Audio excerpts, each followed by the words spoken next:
They say if you live one place long enough, you are that place. My name is Anthony Desiato, and I've lived in Westchester, New York my entire life. This season, I'll be telling my county's story through her comic shops, the quintessential stores of the area and the era that are now no more.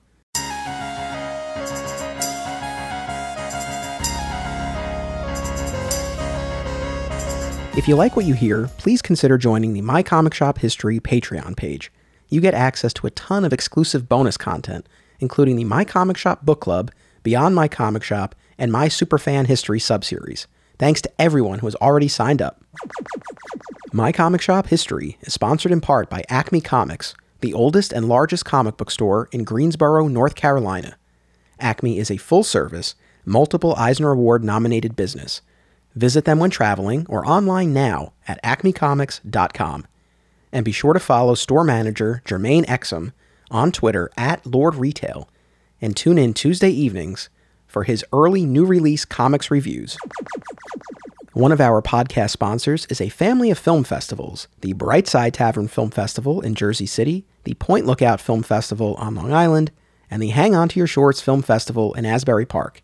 Find them all on Film Freeway, Facebook, Twitter, and Instagram. The 2020 seasons for both Point Lookout and Hang On to Your Shorts are open for entries. Use the discount code SJRHOTYS2020 when you submit. Also, be sure to visit iTunes or ashareduniverse.com to tune into the official Hang On to Your Shorts podcast.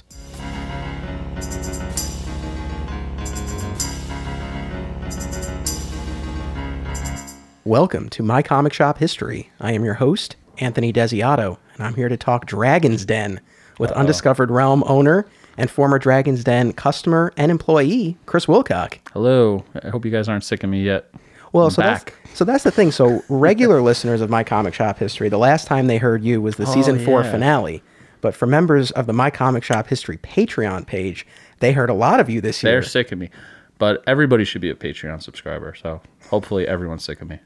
You know what? It's the sort of thing, of course, I always wish that more people would sign up. I want more people to hear these episodes that we've been doing on the Patreon page.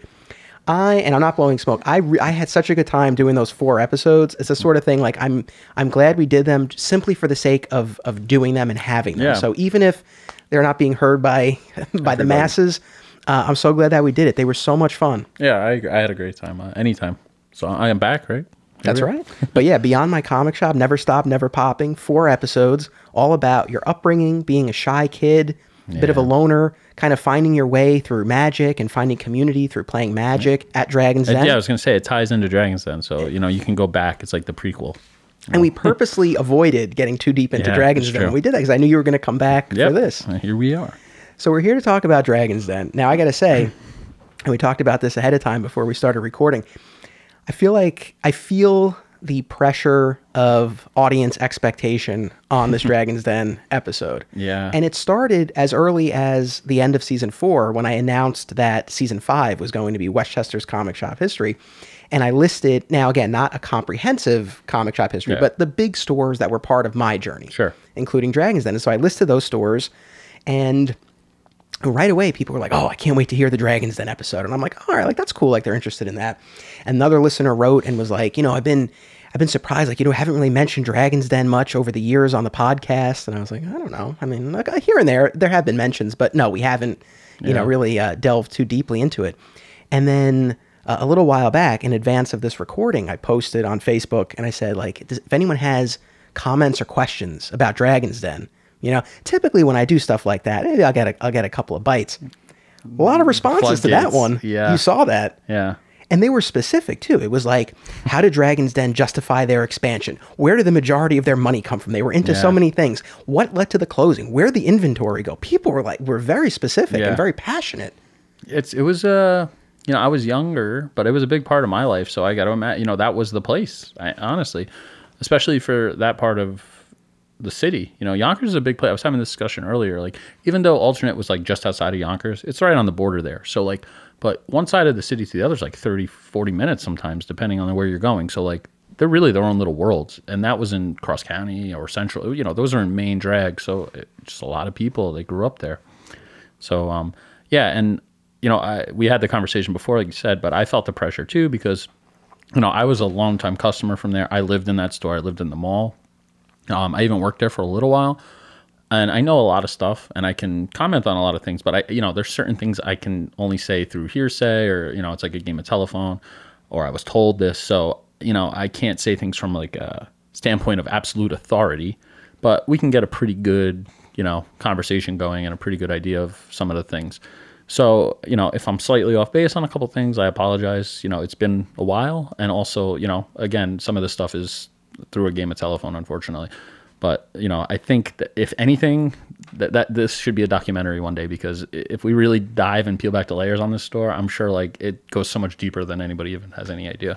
I don't know how many more comic shop documentaries I got in me. Oh man, I'm about to do it. I'm going to rent your equipment. And I know, hey, look, I can get all the key people on the phone in a day and set this thing up, man. I'm telling you, this is the one. I mean, maybe if it were a joint effort, there might be something I'll do the to that. legwork. Yeah, we'll talk, because I think the demand is there. But I'm glad you set all that up, and I want to echo that, and I sort of want to manage people's expectations about this, you know, because I might be projecting, but I kind of got the sense people were expecting like this, like expose on Dragon's Den, and to be honest, that does not line up with the vision that I had for this episode, because, you know, for me, so like Dragon's Den was to you what alternate realities was to me. Yeah, definitely. For me, Dragon's Den was more tangential to my larger comic shop odyssey. Like, and that's how it's a complete flip-flop, honestly. Exactly. Yeah. But so for me, like my regular stores, the stores where I had a pull list, were Heroes World, Alternate, and One If by Cards, Two If by Comics. Oh, wow. And then I would make occasional visits to Dragon's Den and to Comic Book Heaven, primarily if I was looking for back issues. Those were that was usually when I would go to one of those two stores. And I went for Dragon's Den. I went to the Central Avenue location, and I went to the Cross County location.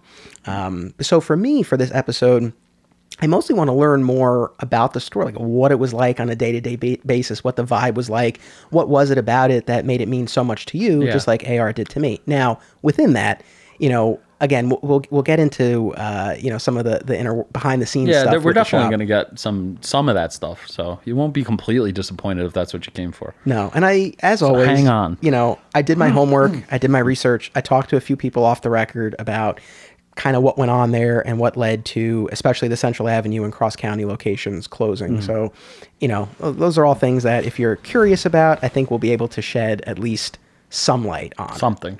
Now, by my count, there were, you know, we're talking about a handful of Dragon's Den locations. I never went to the Greenwich, Connecticut. That I didn't location. even know existed.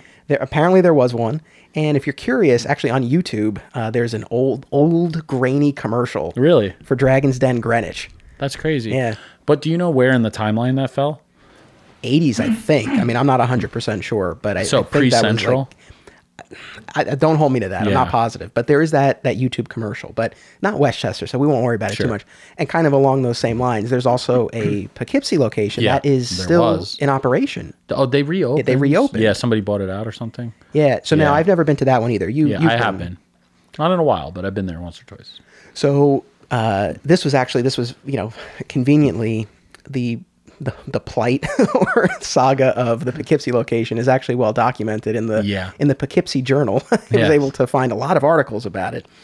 And essentially back in April 2017, the store was seized for unpaid taxes. There were open tax warrants totaling close to $180,000. So the store was seized, temporarily closed, reopened. Eventually, the current owner sold the business to the current owner now, who was a fan, a customer, and didn't want to see the store go away, and so stepped in and has carried it on, which is cool, and I admire that. That's cool, yeah. I always wondered like a couple things with that, and we'll get, you know, it's whatever, but like it was like 10 years worth of back, like, or some crazy long number, and like, but also like, if you're the tax authority, why in the hell would you let them back in? Because like, all that stuff's going to go, like, disappear. Anything worthwhile is definitely not going to be in the store when the tax authority comes back again. So, like, that's just crazy to me, but hey, whatever. Which is what happened with the Central Avenue location. So we hear. I mean, this was, you know, public knowledge, you know, at the time. I couldn't find any articles about it, but, you know, this was certainly known at the time that... Pre-internet. Yeah, I mean, the Central Avenue location, similarly, was seized for unpaid taxes. The sheriff came and, Yeah. chained the door, right? And then there was an auction. Yeah, and so okay, I'm my timeline here. I did go to that Central Avenue store a little bit, but the vast majority of any knowledge and time I have is cross county. And that's where we'll spend the most of our time with this episode. And I think probably the most relevant location, all said and done. But the central one was enormous. And if you're local, it's where the Barnes & Noble is now. So just think about a typical size, a smaller size Barnes & Noble, but still the size of a Barnes & Noble. That's a very big comic store in probably the most prime real estate in Westchester.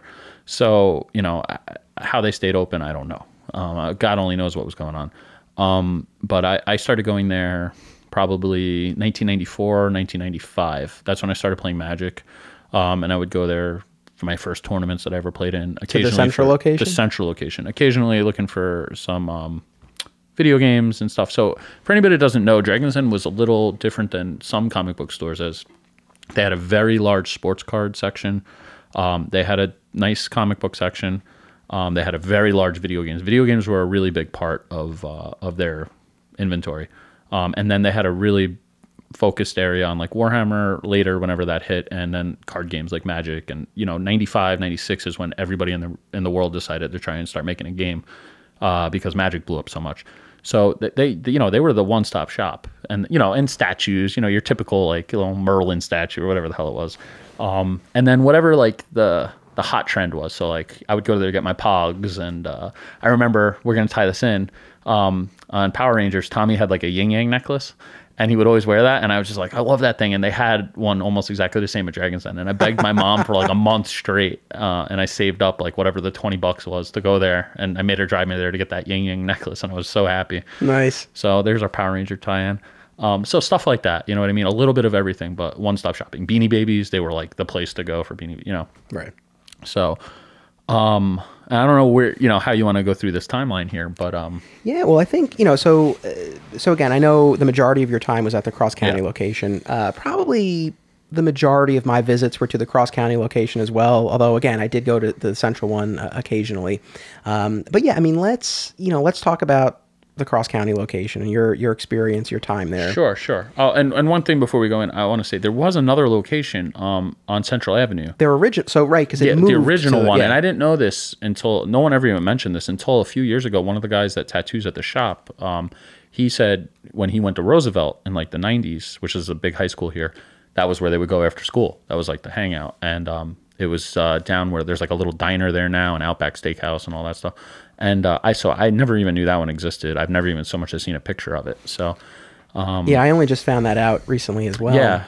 So I would love to, find out more about all that stuff. And I probably will dig after, which, maybe we'll have another part 2 to this. Maybe. But yeah, so the central I'm sorry, one, just to close the loop on that with, so again, the remaining inventory was auctioned off after the store was closed and seized for unpaid taxes.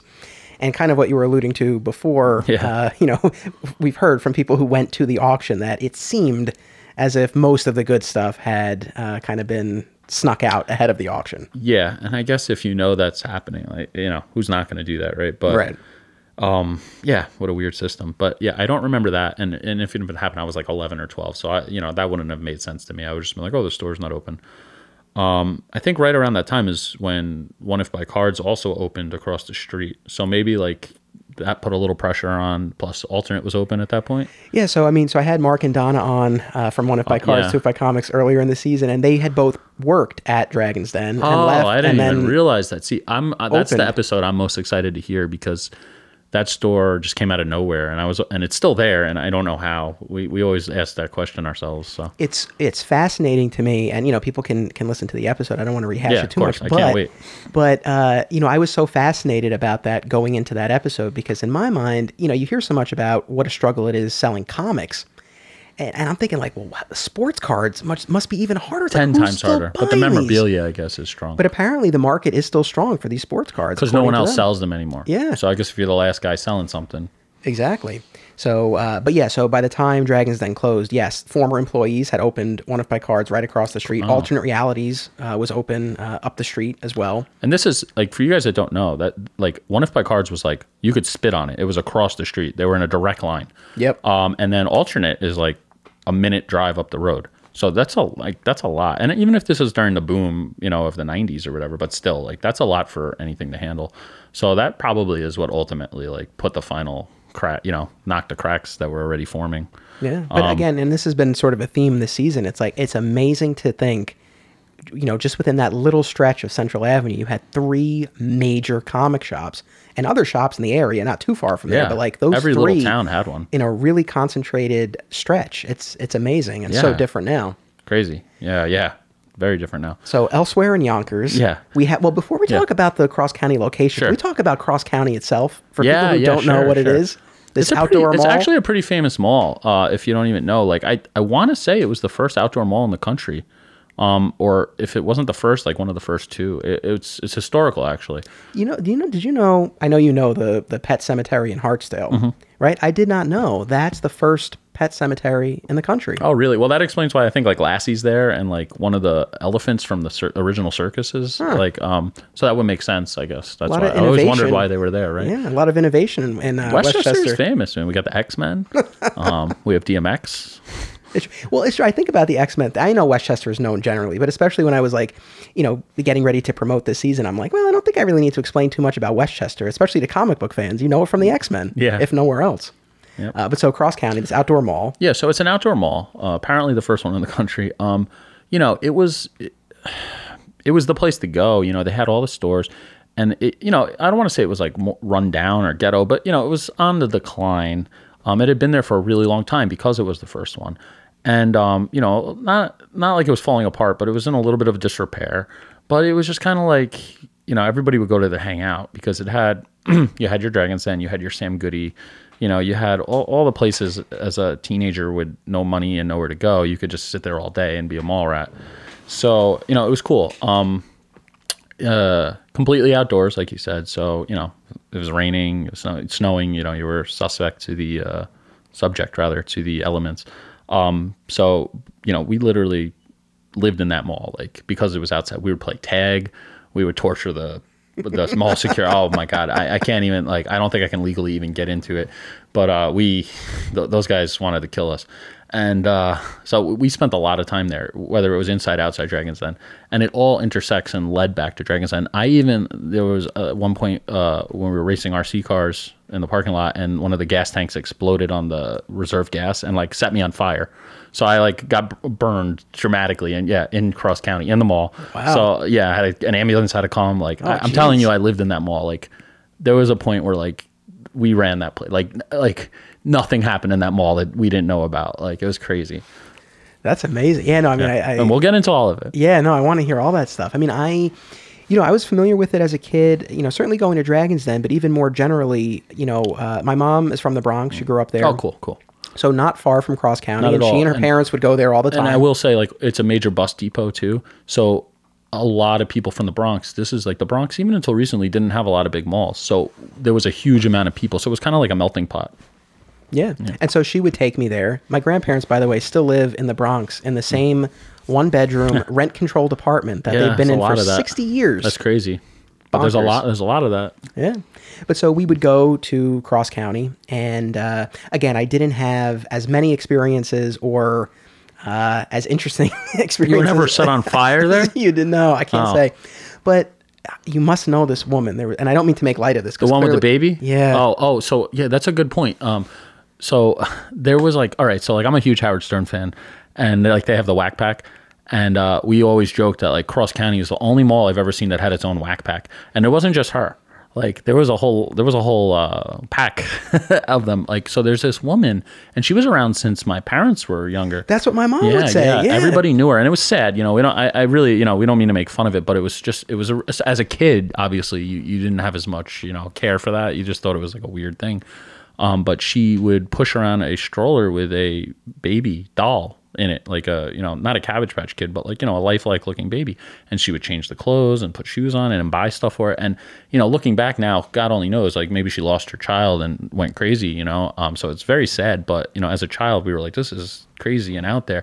And like, if you even like bumped into the stroller, she would like flip out. And, oh, really? Yeah. She was so protective of it. So, you know, looking back, I think that's probably something that happened. But there was also a guy, again, these are all really sad things, but there was a guy who had like elephantitis of the foot, and he had like some like homemade boot. I mean, it was gigantic, and he would like just wear it all the time, and he'd be wandering around. Then is that the medical term? Elephantitis. Yeah, that is. Is it really? Yeah, that's it's like when it's just enormous. Like, oh my God. It looks like your foot's the size of an elephant. And there was a guy who had an ear that like went from his ear all the way down to like his knee. It was just, that's how big it was. It looked like when you pull like silly putty, like that's how it looked. And he grew his hair really long to like block it. And all he wore was Mets stuff, like Mets shirt, Mets hat, Mets jacket, Mets everything. And he had this long hair coming over to one side to cover his giant ear. There was one homeless guy who was always there. His name was Bags. That's what everybody called him. And he would just wander up and down Central Avenue, and he had bags on his feet. Like, so these are sad situations, but they all gravitated to Cross County. There was another homeless guy that was always living there. And I remember one time my friend bought him Burger King. We were like 13, you know, we didn't even have that much money. He gave him the extra Burger King, and the guy's like, "You have a cigarette?" And he's like, "No." He's like, "Next time I'll kill you." And then and here's another thing. He hung out next to, there was a payphone, and the payphone would ring all day, and every time you answered it, there would be a guy on the phone. Anybody who's local will know this. And he would be like, "I'm locked out in my underwear. What should I do?" Right? But I'm telling you, like 24/7, every day of the week, this phone. And I think he worked in one of the, like, there was a medical building there, which is a hotel now. And he must have been, because he could see you. So he must have been looking out through there. And he would call all the time. And as kids, we were like, we're going to find this guy. Like, we figured out, we went into the building, we were going door to door trying to find. So aside from Dragon's Den, this mall just had its own laundry list of characters. And it really, it had its, like, it just was like a living, breathing thing. Like, it was crazy. That really is fascinating. Yeah, I mean, I only knew about the woman with the doll, the carriage. So many of them. Yeah. And there's another guy which will tie into Dragon's Den too. His name was Jacques, and he's deaf. And he was this big African-American guy, and he couldn't speak, but he just was like, that's how he sounded. And he sounded almost like a barking dog. And he would always come into Dragon's Den and read the book. And we had an interesting run-in with him when we met him for the first time. So we'll get into that when we go through the store. But I'm telling you, like, there was a whole pack of people in this place. And, like, the head security guard only had one eye, so everyone called him Cyclops. And he was like I'm telling you, you can make a movie. It's great. Yet another documentary idea presents itself. Yeah, documentary and a documentary. It's like Inception. Yeah. Well, I mean, you know, clearly it attracted this cast of characters, maybe due to its location and or the outdoor setting. Yeah, I guess, you know, it lent itself to like homeless people and things like that. Right. Or you could wander around. You felt like you were outside. It was almost like a little park. You know, so, but because of that, like I said, we were there all the time. We'd play tag. We'd play, you know, night tag. We would run around. We set off fireworks. Like, we played baseball in one of the parking lots. We'd play football. Like, we were in that mall. Like, it was a whole thing. Do you go any more? Are you over there? So I guess to finish this off, very rarely. Like I said, even though it's like, I used to live right over there, but now it's like a 20-minute drive out of the way, and in the direction I don't usually go.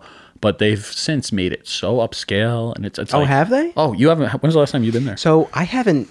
I mean, it's an outdoor mall, but I haven't been to Cross County. I haven't been inside in years. Oh, but my God. I pass it It semi-regularly. is mind-blowing. Like, I know they have a Shake Shack. Yeah, but even not even just the stores, just the way it looks. Like, the basic layout is the same, but like, you might not notice it as much, but like, as somebody who was there, like, you know, 20 hours a day, it's just mind-blowing to me. Like, certain things, like, I don't know if you remember, behind Dragon's Den, they had like a wooden fence, and then there was like a slope that dropped down into the parking lot, like 6 feet.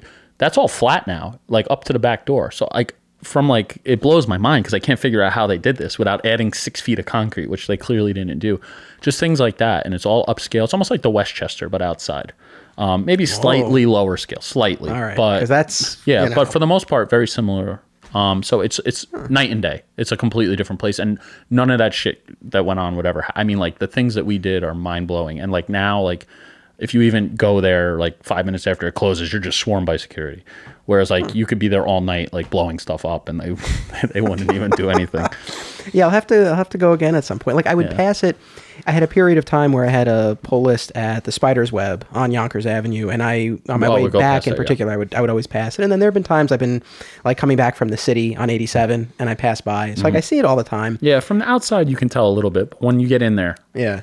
before the Hartsdale Shake Shack opened, I was tempted to go to Cross County because there wasn't that or the city. So, but now that the Hartsdale one is, have you been to the Hartsdale one? Yeah, the Shake Shack. Yeah, it's right by you are. So yeah. Occasionally. Have you had better luck there than you did at Smash Burger? Because I know you had some. Oh my God! When we saw you there, yeah. oh man, that was the worst. Yeah, it was a little better. It was a little better. Yeah, it's calmed down a little bit. Have you noticed? Because when they opened, it was because they're around. I guess. Yeah, the novelties worn off. Yeah, so now it's a little more manageable. But yeah, so Cross County is like people who are from the area. Like I'm sure you know it, but in case you didn't, now I think you have at least some of a picture of it. It was the place. Yeah, it was the place to be. Yeah. So all right. So talk to me about Dragons then. So by the time you went to the Cross County Dragons, you had already been to the Central Avenue location. And again, I was only at the Central one very little. And I was always like, as a kid, I would go to the stores and buy an action figure here or there, but it was like very little. I bought comics here and there, but I wasn't a huge comic guy. And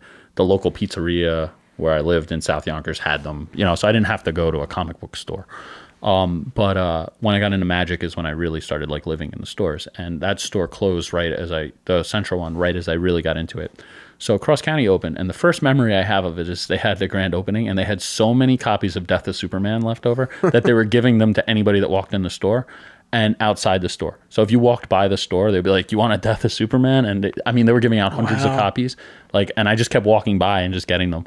And I had like a stack of like 20 in I probably still have them in storage somewhere. The ones like in the black bag or the white bag, whichever was the cheaper one. Did you try to disguise yourself? No, they just didn't care. It was like a guy in like a Barney costume or whatever was hot at the time. Just handing them out. He didn't give a shit. Do you remember how you found out that it was opening? Because they were pre-internet. Yeah, I think I just went to Cross County and it was there. But so you were already familiar with Cross County? From Again, growing up there? You're talking like I was probably 11-ish at this point. Okay. 10 maybe. So this is like 93, 94. When did Death of Superman come out? 92. End of 92. So people would probably be sitting and trying to get rid of stacks of them by 93. So we're going to say 93 is probably the time, like 94. And I really got into Magic in 95. So I was going there to buy Pogs and like casual crap in that time frame and video games because there was a Software Etc., which was pre-GameStop, right across from them. Oh, yes. And that's still there as GameStop, but it was a Software Etc. at the time. And maybe even a Funko-Land at one point before that. And then Dragon's Den was directly across from them, and they also sold video games. So, I would go there to sell games or buy new games or trade or whatever. And, occasionally buy a comic, or they had a couple arcade machines in the back.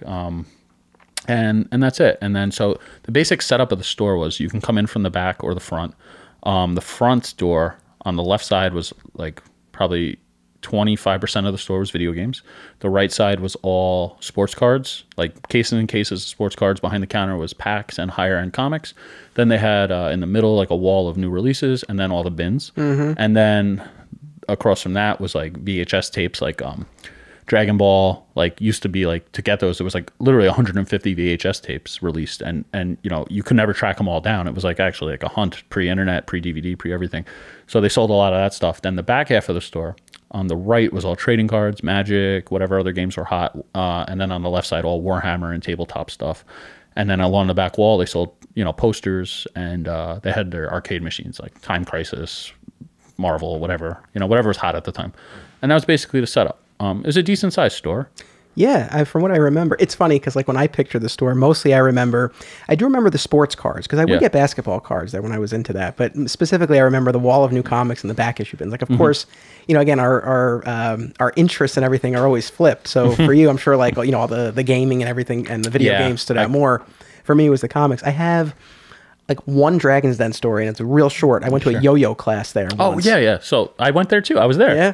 I think we helped them or something. Once, yeah. I don't even know if we did, but yeah, that goes back to what I was saying about whatever was the hot at the time. Like somewhere in the late 90s, 97 or so, 96, 97, there was like a big resurgence of yo-yos, and they had like the high-end ones. I know it sounds ridiculous, right? But the ones that would like come back by themselves and you could do like tricks with and stuff, and they had like an outdoor stage. And they had a yo-yo class, and I remember that because they were storing the stage in the back of the store, and they had to move 2 of the Magic tables out of the way to keep the stage there for like a week. And we were like, "What is this shit?" We were getting so annoyed, and we were sitting on the stage playing cards. That's amazing. Isn't it crazy? Because I was thinking about this in advance of the recording. It's like it was kind of quaint even then. Like yo-yos made a comeback, but even more so now. It's like it had this this resurgence, like you Yeah. said. It's amazing. It's They were like weird all the things. rage for this. Yeah. I don't know how long it lasted. Probably not very long. 2 months. But, Yeah. you know, then it was Tamagotchis, and it was Pogs, and it was Yeah. Furbies, and it was... But, you know, it was like... You remember, this is pre-eBay, too. So, you know, when you wanted that hot item, Tickle Me Elmo, whatever it was, like, you had to go to resellers, you know, and that's what they did. And, you know, that's how you kept the lights on. Because, again, even then, even in the probably golden age of collectible stores, when you could actually, like, make a living doing it, you know, you still needed to make some extra money, and that was the way to do it. I remember when I was a kid, even, like, they had the Pokédexes. When Pokemon just came out, it was a huge hot item, and there was a KB Toys there also. Yes. And they had them, and it was one per person. So they would give us like $5 or a free pack of Magic cards or something. They'd give us $20. Go to KB, buy this, bring it back. We'll give you a free pack of cards to get around the limits. And we would go back and forth like 10 times and get them like 50 of them. And that's probably spurned some of my like resale habits. So yeah. at the time that you originally went to the central location, then it closed. You find out that the cross county location's opening. Yeah. So at this point, though, you were not into Magic yet, right? Not when it first opened. Okay. But so again, I want to say it was 93. I got really into Magic in 95. So I would sporadically go there. It might have even been 94. Not long afterwards, I really got into Magic, and that's when I started going there all the time. You know, going back to like, if you did listen to the special on the Patreon. Yeah, I was pretty shy. Yeah, I was pretty shy. I was a loner. You know, so I would hang out with my grandfather all the time. So we would take the 2 buses or whatever. We go to cross county. We did a lot of things that like we could go do without spending money. And there was a giant Toys R Us right up the street also. So if we took the bus to cross county, we could go there, go look at the toys, comics, and then walk up the street to Toys R Us, go look through all the stuff there. You know what I mean? Occasionally, maybe I'd get something if we had a little bit of extra money. And so that's how I started going there. But once I got into Magic, you know, I would get dropped off there on a Saturday, or I would take the bus. Like from when I was like 12, 13, I started, you know, taking the bus on my own. And I would take the 2 buses from where I lived in Yonkers, get off in Cross County, go there, and then spend the whole day there. Because, you know, literally I'd get there when they opened at like 10 in the morning, and then leave at 8 or 9 when they closed. Parents would come pick me up, or I'd take the bus home. Or later on, because I started making friends there, we'd stay at each other's houses. And so I didn't know anybody. Started playing, and there was a bunch of other people getting dropped off just the same way that didn't know anybody. And eventually we started to know each other, right? And that's really what it became. Like those were my friends, you know, like, and I would look forward to it so much because you'd go through the whole week at school. Sometimes we would go there like on a Wednesday night, they'd have a tournament or something, but you know, that's it. Like you were waiting there at the door when they opened. And like in retrospect now, you know, when we opened the store and there's people waiting, I'm like, oh, give us a second, you know, it's like, but I remember that. And instantly I don't get aggravated because that was me. And, you know, we would just sit there, we'd play cards, you know, we'd go play in the mall. Like I said, go play baseball, go do whatever, terrorize people. And we'd even terrorize the people who worked there. So, and they had, you know, each department had like their head. So there was a cast of people that worked there. It wasn't just like one guy behind the counter. Like the video game counter had 1 or 2 people. The sports card had 1 or 2 people. The back was Kelly, who you know, I spent the most time with because she was in the card section, and that's where we were. And there was 4 or 5 people working at any given time there.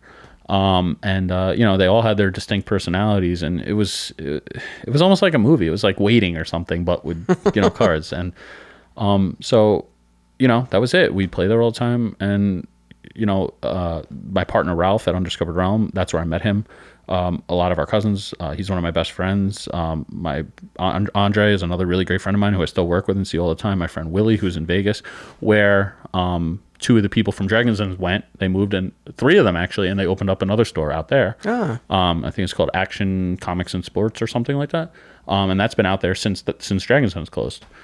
So everything splinters off from there. So, but what do you want to talk about? Yeah. No, I mean, it's interesting. I mean, it sounds like, you know, the store was certainly diversified, and, you know, from my own recollection and the way, you know, you're describing the setup and the different departments, it sounds like, you know, it wasn't just a comic shop that happened to dabble in these other things. Like it really seems to have been very diversified. Think it was, comics might have been one of the last might things have been second, yeah. And, you know, I wasn't really paying attention to that as much, so I probably didn't see it. But I would say out of the 5, it was still a big part of it, but it was the smallest part of it. But more of like a gaming and hobby store? Yeah, video games were by far the number 1. Sports cards were huge at that time. And gaming was like card gaming and stuff. Magic was just blowing up. This is like the prime. So yeah, one of the listeners who submitted a question ahead of time, or comment or question, said that to him at least, it seemed like Dragon's Den was always sort of chasing the hot fad was at the time. Like you said, yo-yos, pogs, whatever, and Beanie Babies. His question was like, did they get stuck with stuff when the fad kind of died out? Again, I can't say from a position of authority of how much they got stuck with, but definitely, like, I'm sure somewhere in some storage unit, if they didn't burn it yet, there's still like cases of pogs and pog tubes and like I remember it was cool because it was almost like a source of income. Like if you ever got anything, you could go there and like trade it in and get some cash. And I would do that all the time, whether it was, cards, comics, games. But I remember I went to Yankee game and they were giving out like Yankee Beanie Babies. And, I brought it back to the store and I got like $25 for it. It was great. And I used that to buy Magic cards. And so they dabbled in everything, which is really, I think, why they stayed afloat. But yeah, it was a very diversified store. I mean, I can see it crystal clear to this day in my head. I could draw it for you like right now. So, but yeah. And I know we had mentioned, so the various locations, right? So Greenwich, the one in Poughkeepsie that's still around, Central Avenue, Cross County. As I understand it, there was some overlap in owners, but generally, like they each kind of had their own owners with some overlap. Yeah. So that's another thing. Like right a little before my time there, I know. So the Cross County one was owned by a guy named Gary, and then I don't know the guy's name who owned the one in Poughkeepsie, but I know that at least he had a part in the Central one. And then when everything happened, it split off. And they opened the one up the line. I don't know if it was Fishkill, Poughkeepsie. It was on the border there. And then Gary went and opened the one in Cross County. I don't know if Gary had a part. He had to have some minority part, at least, in the one on Central. Okay. Or maybe he bought out when it went to auction, and I don't know. They split off. But like they definitely, like, because even when I went to the one in Poughkeepsie, like this is probably 5 or 6 years since I've been there, but they had like the same stickers, like the Dragon's Den logo and the price sticker, these big yellow stickers, and like it was like I got punched in the face, like with nostalgia, like it was weird. So they definitely just like split whatever was left and went their ways. Right. So as I understand it, and I guess this was smart on their part, they incorporated each business separately, such that when, for example, the Central Avenue store got shut down for the unpaid taxes, it didn't float over. Yeah, which is smart. A lot of people do bullshit like that because you could like sell it to the other corporation and protect it. It's crazy. Like it's such nonsense. Yeah. But again, like I said, in doing the research, these tales emerge of unpaid taxes and employee shoplifting, which we can get into, and all these other things. But I know, on a positive note, like the store obviously meant a lot to you. You had your routine. You went there. We've spoken before about how important it was to have that community and that sense of belonging where you're playing Magic and everything. I mean, what was the vibe like generally at the store? It was crazy. Like, it was a store, don't get me wrong, but it wasn't like, have you ever seen Clerks? Like, you have to have seen Clerks, right? Yeah, so like that. Okay. Honestly, maybe not as severe all the time, but sometimes. And like I'll tell you, like crazy stuff would happen. Like after hours, like I remember my partner Ralph and one of the guys, Chris, who used to work there, he worked the video game section. They got into it, and he's a big guy, and they got into like a wrestling match, and like ended up doing like a backflip, like power bomb, and they both landed on the Time Crisis machine. And I don't know if you ever played Time Crisis. It has that big stainless steel, like diamond plate metal pedal for stepping on to like pop it. They both slammed their heads on there, and like both of them like blacked out. Like I thought they had concussions. Like they were just out cold. Then like when we were racing the thing, they were writing stuff with the gas on fire, and it trailed back into the thing, blew up. I got set on fire. What were the injuries like? Oh, my leg is still like, you can't see it too much, but like it's still like really like wrinkly. I look like Freddy Krueger on part of my leg. Jeez. I got 3rd-degree burns. Like it was crazy. Like I literally left in an ambulance, but I was like fine. But my pants caught on fire, and I had to pull it's the middle of the winter. I pulled my pants off. I'm running around in my boxers. Like my pants are on fire. I threw them in the snow. I'm like rolling in the snow and like, dude, crazy stuff. But like that wasn't like a one-time type of thing. Like this shit was happening every week. That was like, the atmosphere. Yeah, like Mike, I remember they used to have these Beanie Baby posters that had like at the time all the different Beanie Babies on it, and like they were thick. And he like whipped the ever-loving crap out of us with them. Like it was almost like getting caned. Like I remember going back to Ralph again, because we were wise asses too, so we were always causing problems. And he would just beat the crap out of us with those top loaders, like the thick plastic sleeves to put the cards in. Like they were getting thrown like ninja stars across the place. Like this place like could never survive as it was in this current like 2019 environment. It was like very crazy. And a lot of this was after hours, don't get me wrong, but like, you know, nobody really like, if people came in, it was like Randall and Clerks, like, you know, like, yeah, okay, got, you know, like real wise ass shit.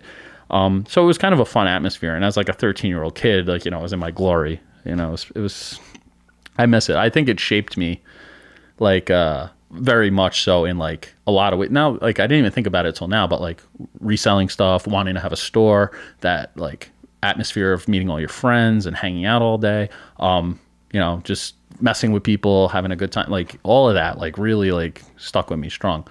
And, you know, I was there for a while, as a customer, but later, I want to say probably like, I don't even know, 1999, 2000, maybe, 2001. I don't remember. They opened up another store across the way called Den Extreme. And that was when RC cars really started to blow up again, like gas-powered RC cars, which leads into when I got caught on fire. And they sold skateboards and like motorized scooters and stuff like that. And they didn't have enough room for it in the store. So they rented like a smaller, it was like a 1-hour photo that went out of business or something, directly across from them. And I got hired as one of the people there. And I was probably like 15 or 16 at I guess 16, because I was legally able to work.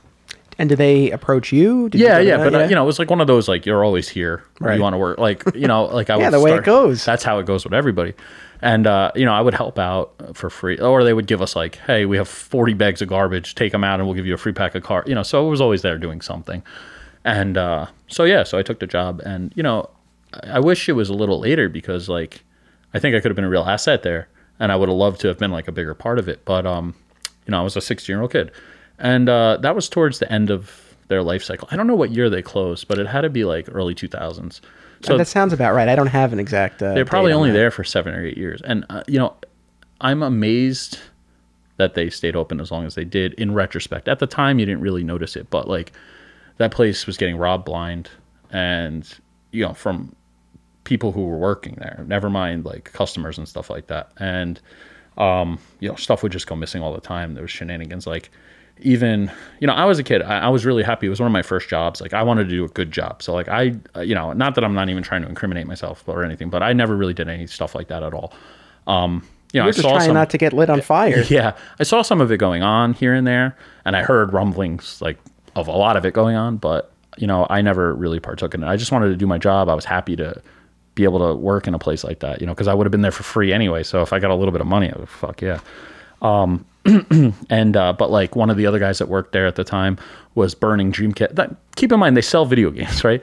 But Dreamcast had a glitch in it where you could just burn games and play them. So he had a little spool. We had drop ceilings, and he would keep the spool of discs in the drop ceiling.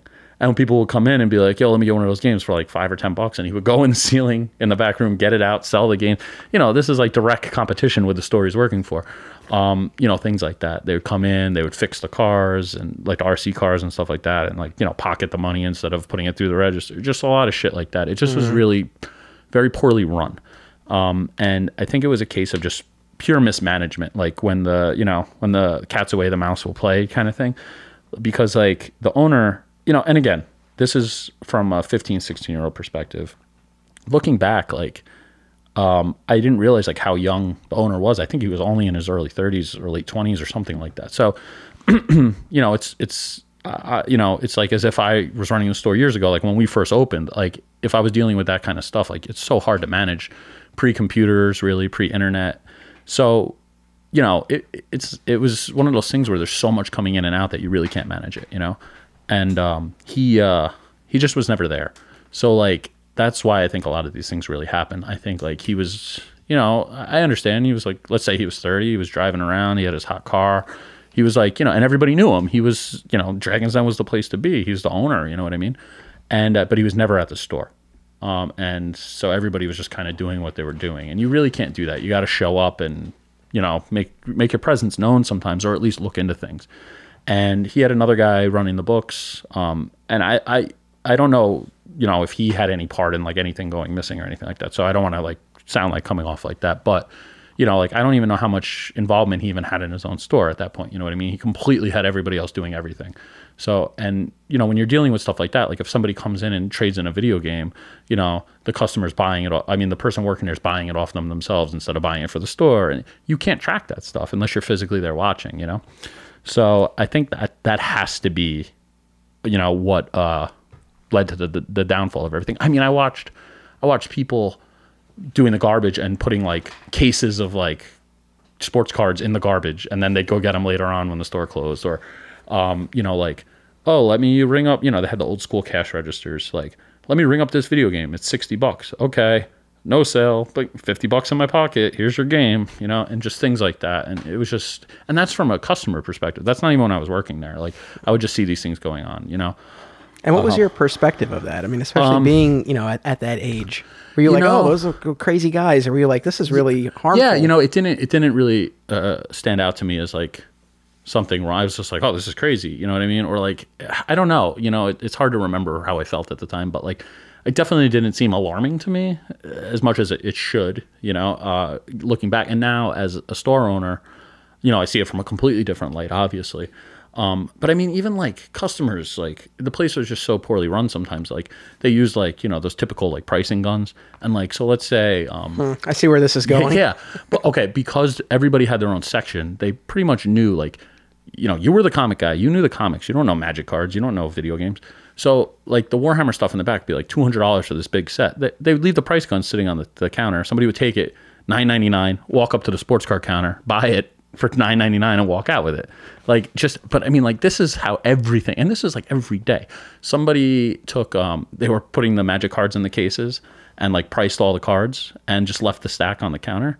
They took half the stack, left, came back like 3 hours later with the same cards out of the cases and resold them back to the store. And the person who priced them all was just so oblivious, didn't recognize that, and bought the same cards back and then repriced what they just did. So, you know, these maybe I just was so happened to be there like the 10 times this happened, right? But I doubt it. And, yeah, I mean, I feel like if it's happening that frequently when you're there, it stands to reason it's happening even more when you're not. And that's from an outside perspective, okay? That's not even when I'm working there or anything. So this like is just that. Blatant. Like this is just going on in plain view. Yeah, yeah. So like, how could you not know this is going? And again, so, you know, I don't know what was going on behind the scenes. I don't know what the culture or an atmosphere was like there, you know, but yeah, I mean, I wonder that too. I mean, and like roughly what age were the staff members there? You know, when you're a kid, everybody seems a lot older, right? But so like, old, like 25. They were probably like my age now, like late 20s to early mid 30s. Right, well, so not kids. No, they clearly knew what they were doing. Yeah, maybe 40. You know, like they're across the board. Like, nobody was like especially old. But you think maybe a lack of oversight? Yeah, 1,000,000%. And I mean, disgruntled employees to some extent? Well, again, this is from an outsider's perspective, so I can't say for sure. But from what I gathered, like I said, I didn't have a lot of experience with the guy who owned the store. The couple experiences I had weren't the most positive. But again, he was a young 30-year-old guy who was, you know, just, you know, I'm sure he's a nice guy, you know, but I just never really dealt with him on that level. But I could tell that when he was there, you know, the employees, it was a different atmosphere. They were all on edge and they didn't seem very happy. And the feeling I got is that he would show up every once in a while, yell at everybody, and then disappear again. So, you know, it didn't instill a lot of like, you know, morale and things like that. And that's just my perspective again. But from, you know, my 15 or 16-year-old eyes, that's pretty much what I gathered happened. And so you're probably right. They probably weren't happy, whatever. Not that that's an excuse to do that. Like, that's your job. If you're not happy, go get another job. Like, you know, I'm one of those guys that if I'm doing my job, whether I'm miserable or not, that's my job. I'm going to do it 110%. So I don't think it's an excuse for anything. But I think that that's what led to all the problems. And like, I really just don't know like how it even stayed open as long as it did with stuff like that going on. Like, I mean, there was literally stuff like, so much later on, I started working at GameStop, and we had to go do an inventory at the Cross County GameStop, which was across the way. And they were renovating, so they moved temporarily into Dragon's Den, the store that Dragon's Den was. And I think it was the first store in there after they closed. And we were like looking in the wall, because we heard like people would steal shit and then put the boxes in the drop ceiling, or there was like holes punched in the drywall downstairs. They would just stash it in the drywall. So we were like we had our run of the empty store. We're like looking in the we're like, let's see what kind of like crap was left here, and you're still finding shit, and it's like quite the operation they ran. Yeah, dude, I'm almost impressed. Yeah, and I don't want to pass judgment, but as someone who worked at a store and had a key and had a level of access and responsibility, and Steve placed his trust in me and the rest of us who worked at the store. I mean, to betray that is, I agree. Look, I not a great thing. I feel the same way, and I don't know that it was everybody either. So I don't want to come across like it was every single person working there. I just know that these things happen, and then also you would hear stories of like, oh, this went missing last week, and this blah blah blah blah blah. So like. Yeah, maybe it was everybody, maybe it wasn't. And look, you might talk to them now, and they might be like, "Well, we did it because this was our only recourse." Sure. And maybe I hate to say maybe they had their reasons because you really, it's hard to justify that. Yeah. But I'm sure they have their own perspective on it. But it's just from my own perspective as an audience member hearing this, like it's disheartening to hear again, especially someone who, and yourself as well, of course. We spend so much time in and around these small businesses. It's things like that, and in this case, clearly was a store killer. Yeah, no, it's crazy to me, and I will say on the record that Kelly and Paul, who opened the store in Vegas, I never saw take a thing in my life. I honestly didn't. So those are the only people I can say for a fact, because I was usually around them. Because I was in that back section. Like, who were the people you typically dealt with the pretty most? much everybody, because it was such a cast of characters. Kelly, I really like her now, and especially like looking back at like such miserable little shits we were. Like if I had to deal with that crap, I don't blame her. But she had this thing where she would we wouldn't get banned. We get banned for an hour, or we get banned for 2 hours or 3 hours, whatever. It would scale up, right? But sometimes it would be like January and -8 degrees outside, and we had nowhere to go. Like we were there for the whole day, so like we would just be freezing to death outside, and she'd be like, you can't come back for 4 hours. And but we would do ridiculous things. Like one time I stole, like she was doing something, and I like took her license, and she was like bleach blonde, and like in her license picture, she had like half black hair and half like she didn't do her hair or something like that. And we went to the like party place down the street and made copies and put them up all over the store. And it was ridiculous. And that was us as customers. We were little shits. One time, one of the guys, Larry, that worked up front, they had a picture of him laying like sexy, like Jeff Goldblum kind of like on a bed. And they put up this whole thing. So we made a sign that said like, win a date with Larry, and like blah, blah, blah. And it was this whole thing. And, just stuff like that was happening all the time. So it was a good time. We had a contest where my friend Willie, they dared him to strip completely naked. I think he was 18 at this time. I think. All right, we'll go with that. Yeah, he was 18. So there was 2 entrances, like I said, the back of the store, the front of the store. And he had to make it. And it's like January. So he had to run from the back door to the front door in under 15 seconds or something like that. And if he got there, he would win a box of magic cards or something like that. So I remember this like it was yesterday. He's just completely naked, and he's just standing there with his hands on his hips, like almost like Sonic, if you ever play Sonic, when he's waiting for you to go, and he's just tapping his foot, looking at his watch. And he's like, are we going to do this? Are we going to do this? And the store's still open. Some lady's walking around shopping, and she's like, oh, okay. And like, just like the most ridiculous things. And then he went to run, and their plan was they were going to lock him out in the mall after he ran outside. So he was stuck naked in the middle of Cross County, and he runs outside full speed. It's the middle of January, hits a patch of ice, slips, just scrapes his whole body across the guy, and then they lock him and he can't get out. And I like snuck out with his clothes and got him his clothes. But it was just, this type of stuff like that went on forever. And I think we inherited a lot of this type of shenanigans.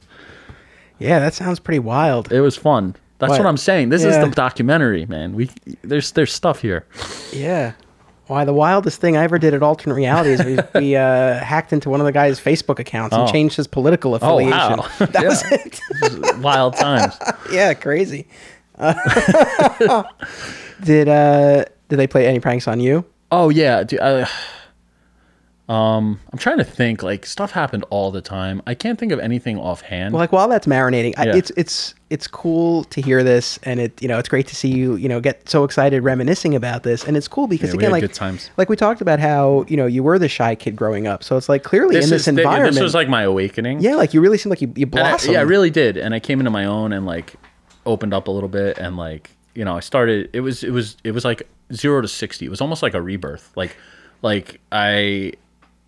you know, like old Chris died, and like it was the beginning stages of, because like I didn't know any of these people. There was nothing. It was like everything that happened leading up to that in my life just was irrelevant, and I just like, but it timed perfectly with like becoming 13 and, you know, becoming more of like your own person and things like that. So it was like I really got a clean slate to start with people who didn't know me before that. Exactly, right. And it was cool. But I think it was like that for all of us, you know. It was almost like a John Hughes movie or something. And so it was pretty quickly that you reemerged, right, in this new environment. Yeah, I mean, you know, over the course of a year or two. Don't get me wrong; it's not like it was like 1 week to the next, but slowly but surely.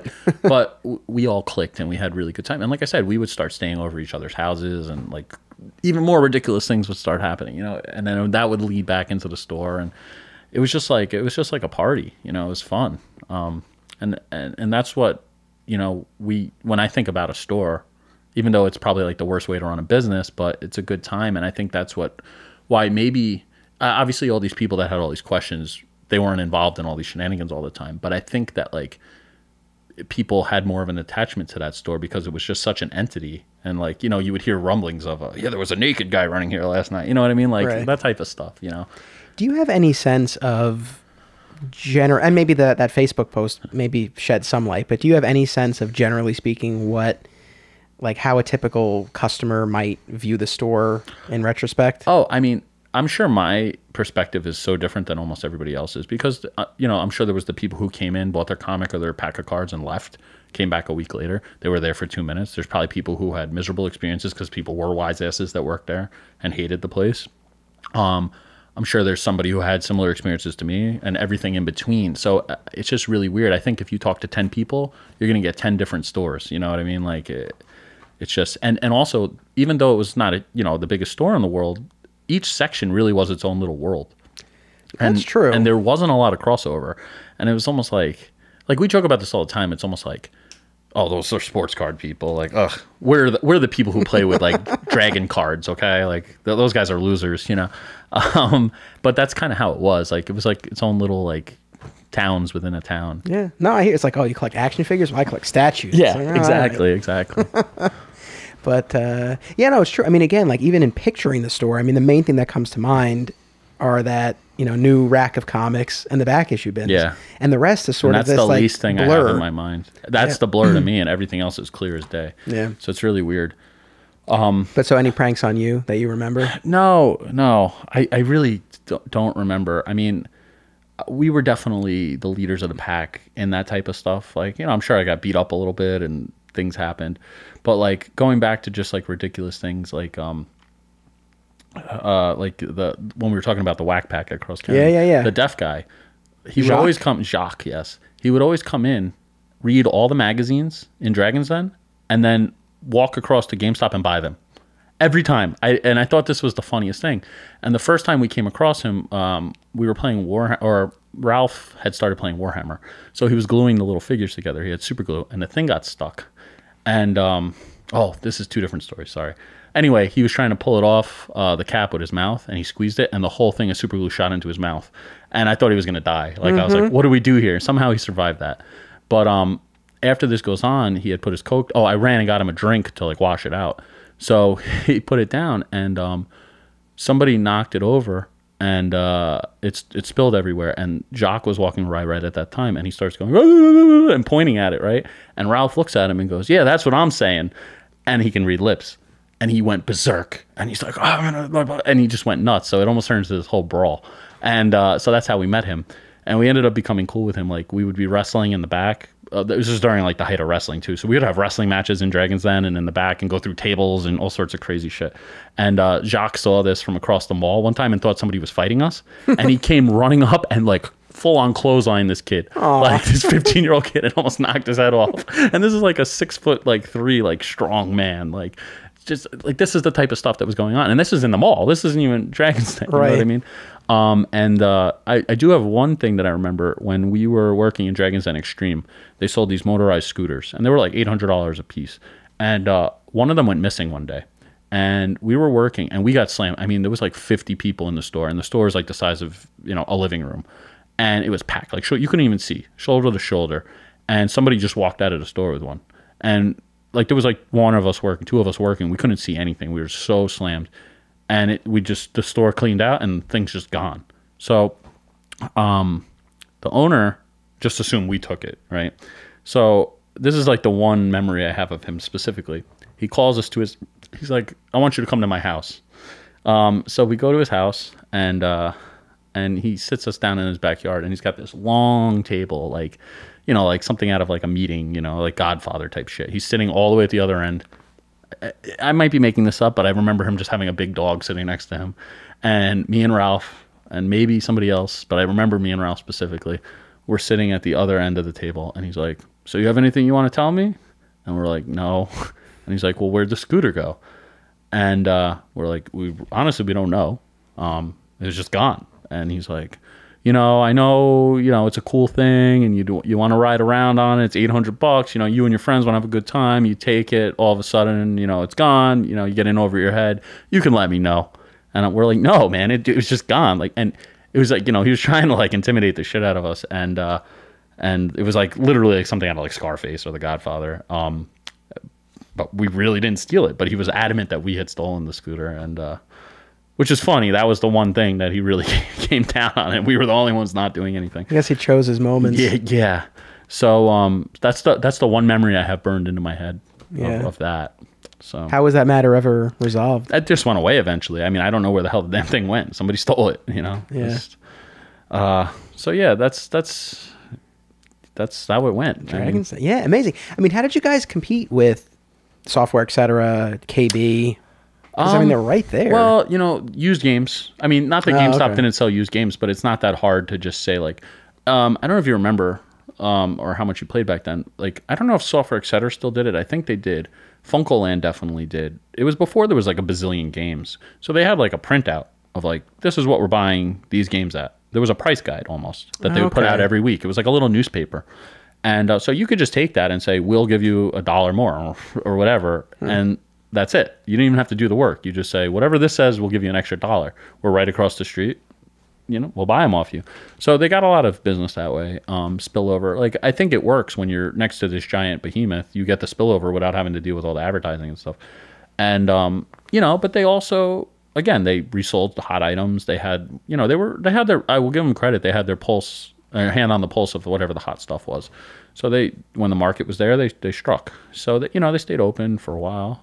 And I think, you know, it's like the polar opposite now, where like we're the Magic store and the Pop store, and this is the comic store. That's the, you know, One If Buy Cards or American Legends, whatever. It's a sports store. Everybody has their niche, whereas they survived by doing everything.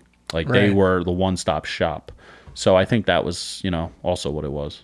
Yeah, it's been especially interesting to hear that, because I guess that was, you know, an aspect of it that wasn't really known to me before this. Yeah, and for me personally as a kid, I liked it because if I beat a video game, I could trade that in and then go buy Magic cards. Or I could sell Magic cards and buy Star Wars figures or a comic book or whatever, where you can't do that anymore. I could go to GameStop and sell a game, but I got to buy another game. And I guess if you have the staff who has the expertise in each thing, and the interest in these things, you can make it work. Yeah, and there was nowhere else you could do that. So like your whole collection became interconnected commodity almost. So I think, you know, there was a lot of strength in that too. Yeah, no, actually that makes sense. So then actually one other question with the video games, because this was something that, like, I know at Alternate Realities, one of the owners at one point, you know, wanted the store to get into that, and I know, you know, Odo was opposed because the markup is not great. He's smart. Yeah. No, it's awful. How did they make that work? I mean, it's just a game of bulk. Yeah. But like, for a lot of people that don't know, I don't remember if we ever went into this when we were talking about GameStop, but like, there's like a $5 markup, especially as like a mom and pop store. Like if you're a big corporation, you might make like $8 to $10 on a game, but that's like almost impossible.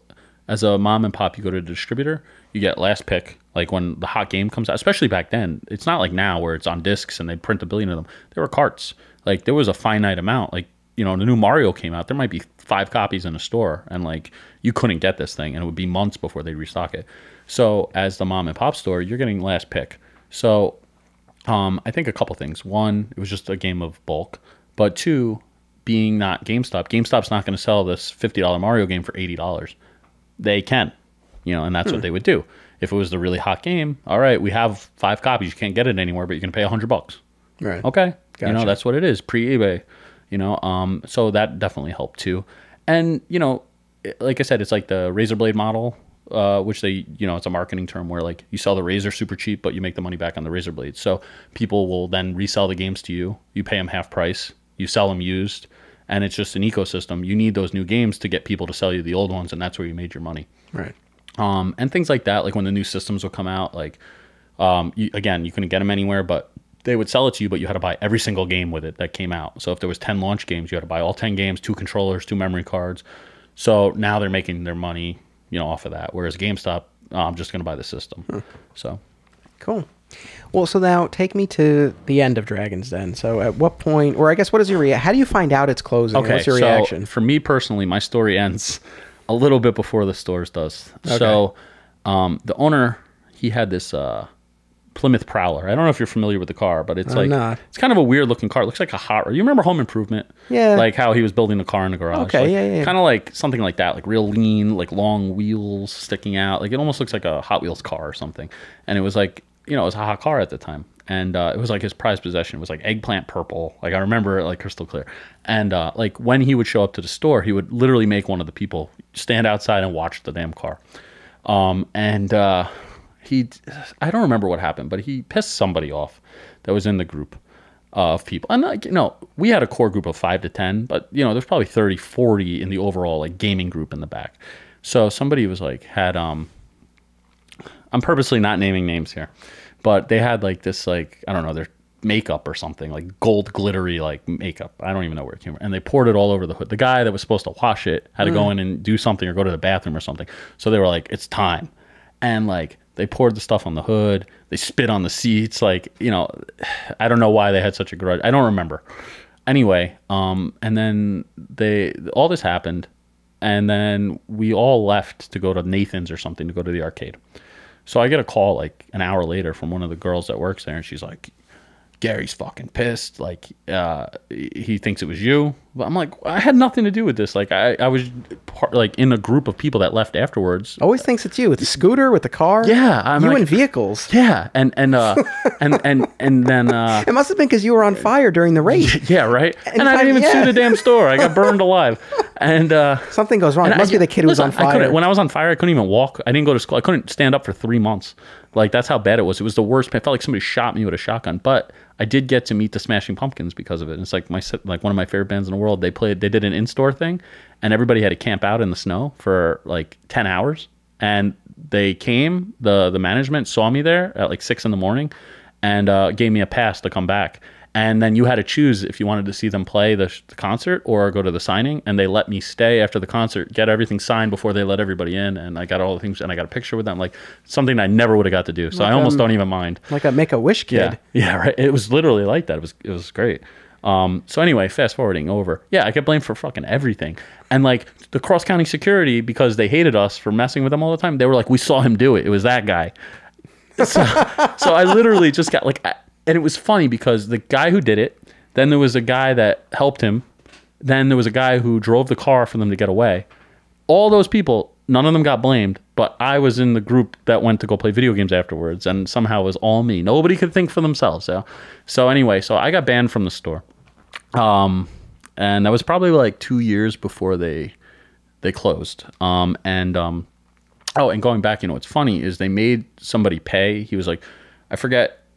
Because I didn't do it. Oh, and somebody else came in and said, no, it was me. It wasn't Chris. And they're like, nope, we know it was Chris. Like, literally, that's how much they wanted to blame me. Yeah, and I don't know why in retrospect. But they were like, all right, well, this person has to pay like $300 to get the car detailed, blah, blah, blah, blah. So they went in and they took all the Warhammer stuff and repriced it, like I was telling you, like down to like $5, took it all. Bought it for $5. They were like $100 sets. Sold it on eBay. Then took that money and paid him for the detailing. This is what I'm saying. Like, it's just insane to me.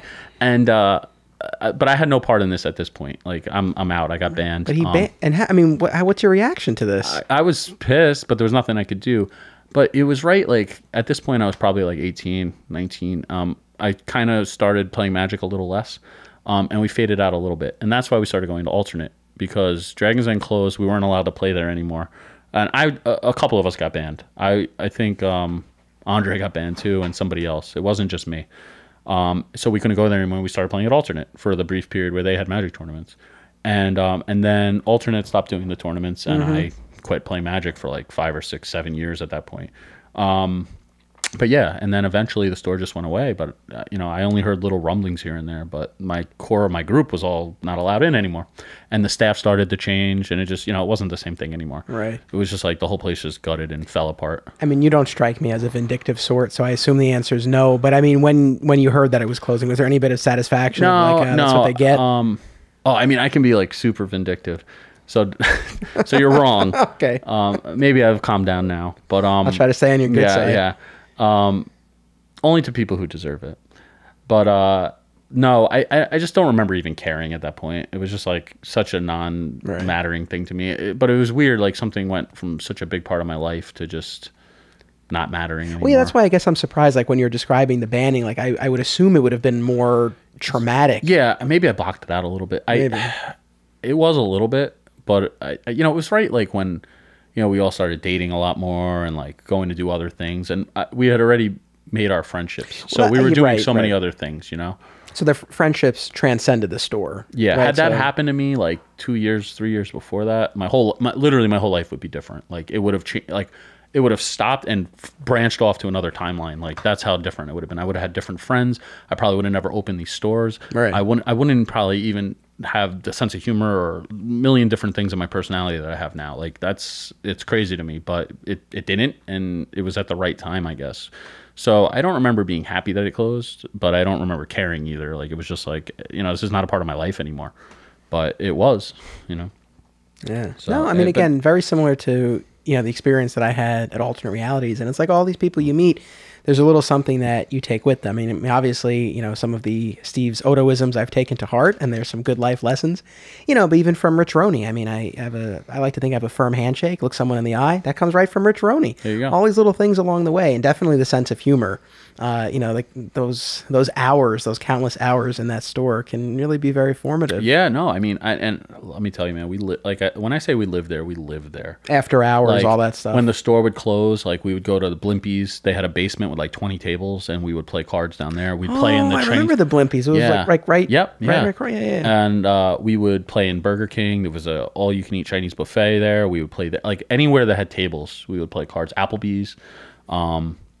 And we still went to the mall. We just weren't allowed in Dragon's Den. And so that made us have to find other places to play all the time. I also lived like a 10-minute walk away. So like we go back to my house and play. Like, that's what I mean. Like we were still mall rats, but it was just that era was over. Wow. We got 2 Kevin Smith movie titles. Well, I got to tell you, like that's another major influence on me. So that's ingrained in my head, but I think that's why I love mall rats so much, because that's the life we lived. Like, right. But it was like that shit, like literally like, somebody tripped and fell in front of Old Navy. Like we would get like a guy running back to report to us. Like that, it was our mall. Like we ran that place more than the security did, and like to the point where security like threatened to beat the shit out of us. They like actually challenged us. They were like, "You bring your 10 best. We're gonna meet you under the mall at the loading dock, and we're gonna settle this. Like we're not calling the cops." Like they hated us. Like did that ever move forward or no? No, but I mean like they chased one of the other kids out. Like this wasn't me. So like. We kind of lit a fire, and it went into a full inferno the years after us, where like other people heard of all these things that happened and then just started doing them too.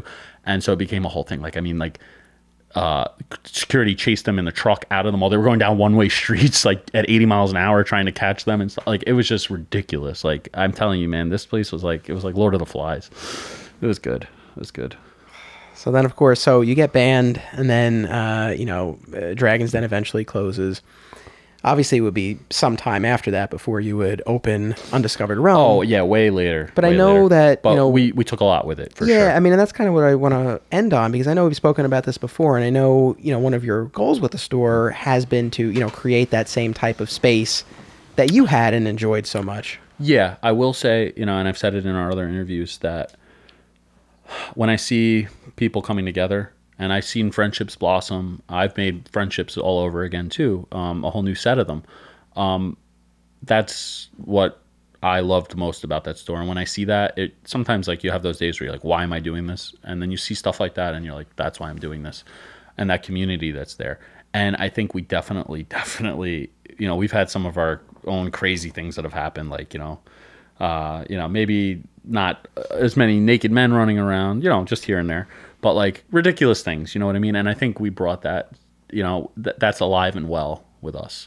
And, you know, I think You have security cameras, though. we do have security cameers, which, you know, you can turn them off every so often. No, but we have a good time. And we've had our share of really, really, really ridiculous stories happen there too. And I think, like I said, I learned a lot of my resale skills from them and acquiring limited items from them, and just the way everything interacts. And I think like they had, me personally, maybe it's just because I loved being there, but the model that they had, I think, worked well. If we had more space, you know, I would love to be that one-stop shop where you can interconnect everything. And I just think that's the best way to do it. I just think it's not viable anymore in this area, especially just because of space and just the market's not what the market was.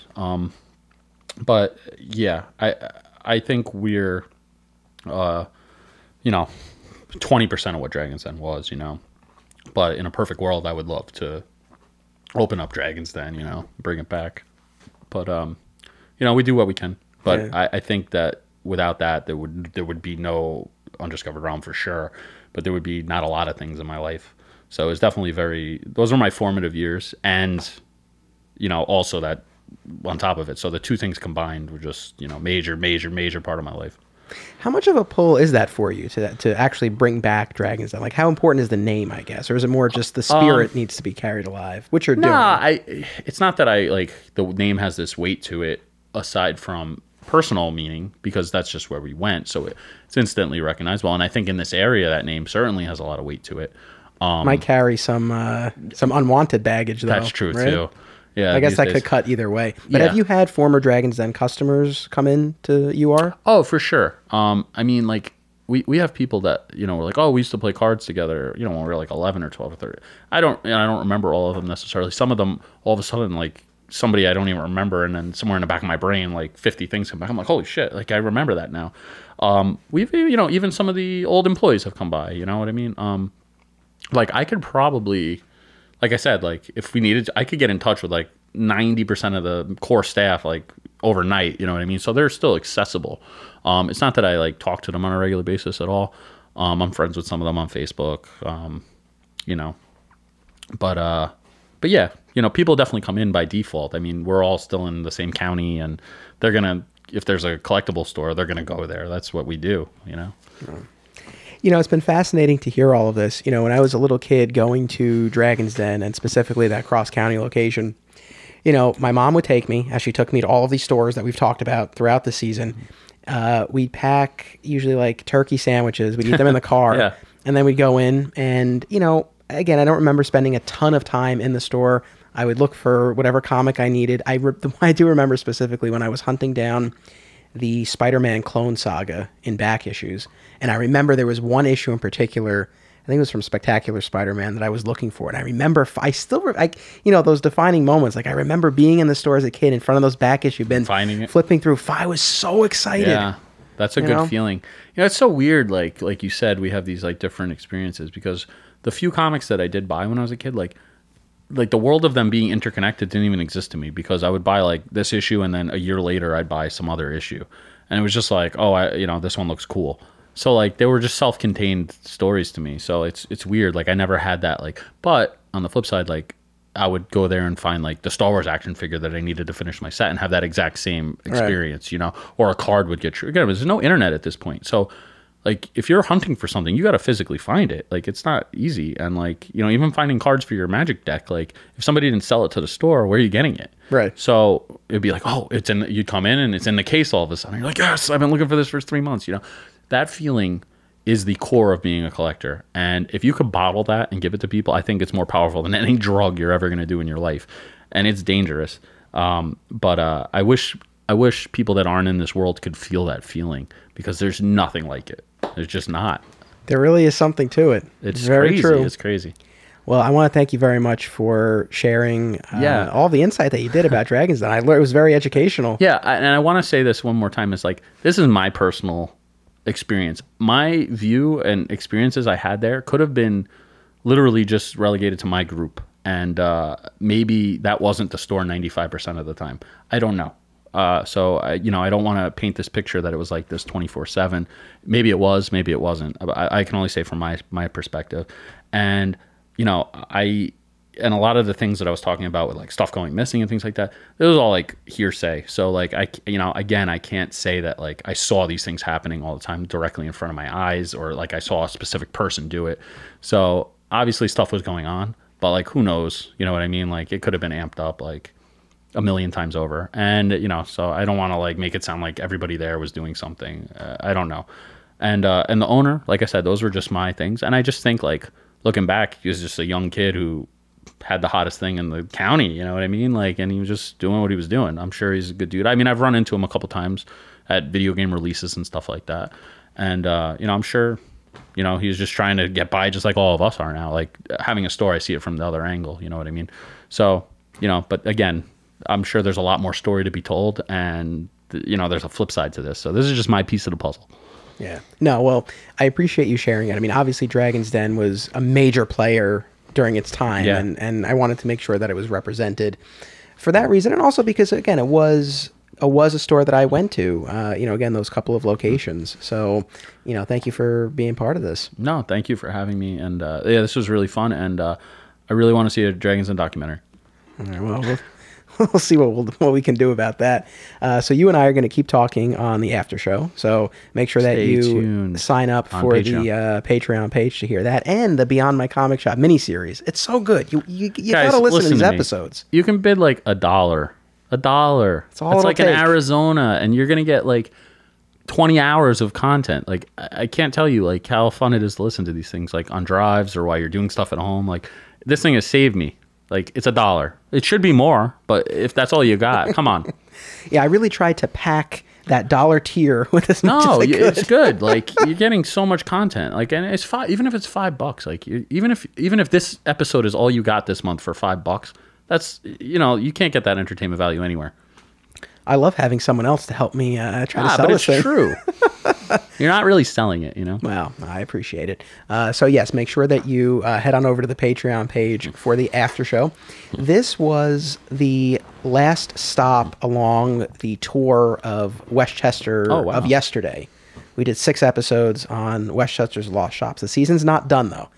We have coming up our 2-part finale event. So in 2 weeks, My Comic Shop Present, where I sit down with one of my favorite alternate realities customers, Sandro, a.k.a. Nickelback, and we talk about the Westchester comic shop scene of today and how, while we love the current crop of stores, no store has quite become the same part of our routine that alternate realities did. And so we kind of talk about everything going on in Westchester today. I think you would enjoy that.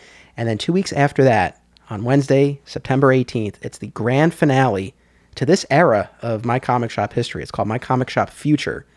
And I sit down with Steve Odo, Bill Mayo, and Rich Roney, 3 alternate realities legends, as we ponder the future. So our 2-part finale event is coming up in September. I hope you enjoy. And until then, don't be a flat squirrel.